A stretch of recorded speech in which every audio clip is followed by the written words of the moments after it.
அரசமைப்பு சட்டத்தில் ஆர்டிகிள் 47 உறுப்பு எண் 47 டைரக்டிவ் பிரின்சிபல் மிக முக்கியமான ஒரு வழிகாட்டுதலை தருகிறது.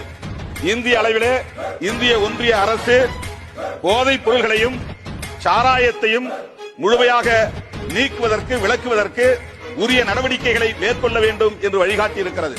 அதன் அடிப்படையில் 1954 ஒரு கமிட்டி உருவாக்கப்பட்டது, மதுவிலக்கு விசாரணை குழு.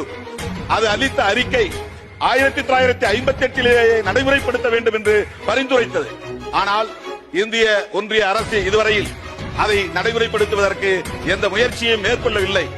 அதே 44 யூனிஃபார்ம் சிவில் கோடு வேண்டும் என்று சொல்லுகிற அந்த ஆர்டிகிள் எடுத்துக் கொள்ளப்பட்டு சிவில் கோடு உருவாக்குவதற்கான முயற்சியிலே இந்த அரசு ஈடுபடுகிறது. ஆனால் 47 பொருட்படுத்தவில்லை.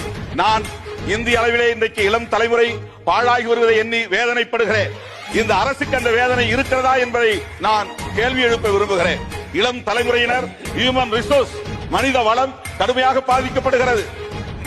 போதைப் பொருள்கள் இந்தியா முழுவதும் இங்கும் அங்கும் என்று அங்கொன்றும் இங்கொன்றுமாக இல்லை, ஒரு குறிப்பிட்ட மாநிலங்களில் மட்டுமில்லை, இந்தியா மாநிலங்கள் அனைத்திலும் போதைப் பொருள்கள் மிக தாராளமாக புழக்கத்தில் இருக்கின்றன.